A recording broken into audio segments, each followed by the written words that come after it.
This Paul Heyman promo Yep. was so goddamn good. Yep.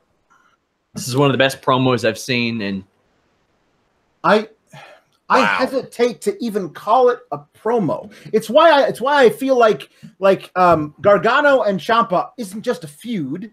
Like it's a Shakespearean like set of volumes of story. Like I can't even just say like the match that they had at Takeover was great. Yes, obviously, but it's part of this whole thing. This promo wasn't really a promo. We got to watch a man break on TV. Like Paul Heyman is a brilliant actor. yeah. Like we didn't realize, like, I mean, yes, he's a great orator, and I honestly, his promos are so great. The way that he speaks and all that stuff, which he writes himself, so he's a great writer. But actually experiencing all of these emotions, when he starts talking about how my children are friends with his children, and there's a moment where his voice cracks a little bit, like you can tell that part means a lot to him.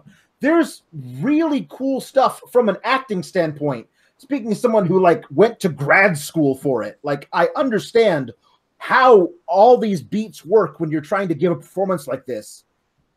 You have to make it look like it's not a performance, like it's real, like this is what this guy feels.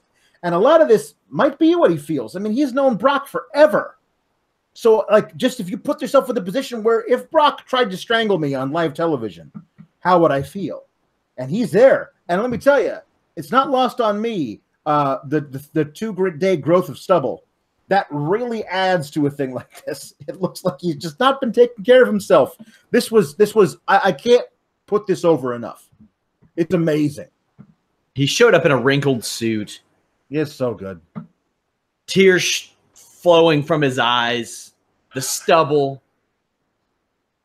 This was A+ stuff. And, you know, oftentimes Paul Heyman gets criticized for cutting the same promo. Mm-hmm.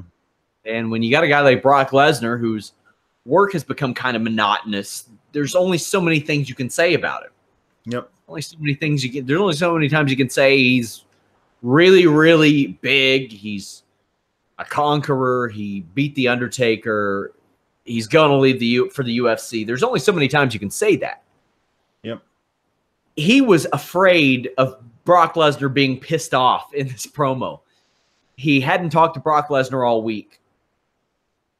And he just uncorked one of the best promos I've ever seen in wrestling. It was really, really great.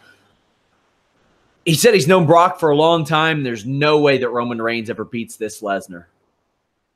And that was the part of this that felt like, you have to end it on that note, because that just guarantees that he did. We all kind of know, like, oh God, we all knew that Roman was going to win at Mania, and we all knew that Roman was going to win at the greatest Royal Rumble.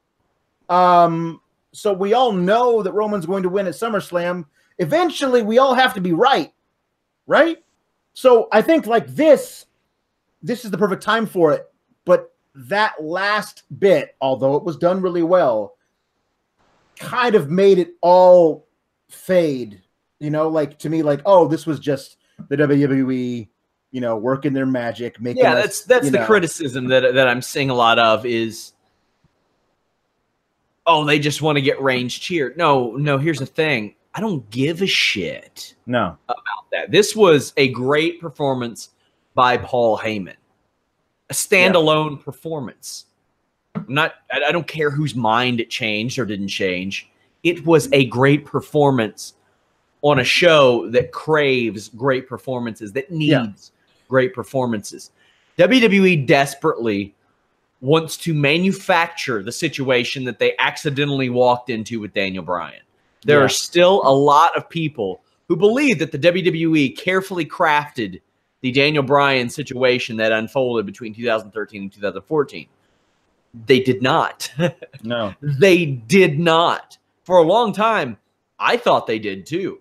That's before I got into any real semblance of talking to people backstage and all the things that I do now, and even in Daniel Bryan's own book. And that guy is transparent. Yeah. Transparent. Yeah. You know, there was the news where I said maybe I got bad info, maybe I got good info about him re-signing. If he came out and said I have not re-signed, I would believe him.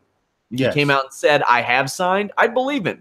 Why? Because the guy has been transparent about everything. Yeah. And he straight up said they didn't expect it. They didn't think it. Dave Bautista has said it. They didn't expect it. They didn't think it. WWE really wants fans to be like, man, what? They're just not giving Roman Reigns all this. Oh my gosh, his dad was so mad at ringside.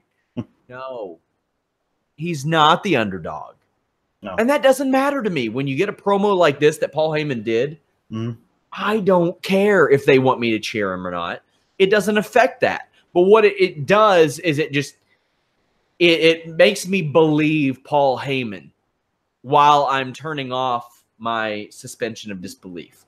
I look at Paul Heyman and I'm like, damn, he went all out for that. I appreciate that. It was an excellent performance. That was my thought was that if for some reason they decide, no, silly, we're keeping this belt on Brock until we decide to take it off of him.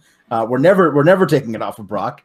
The best way to do it is to have us thinking the whole time that Paul Heyman is still broken up about it and they're not talking about it, and then have Paul Heyman like hit Roman with a chair or something during the match. Just absolutely have this whole thing has been an elaborate ruse by the master manipulator Paul Heyman. There's all kinds of stuff they could do with it, or like I said, they could do nothing. So we'll see.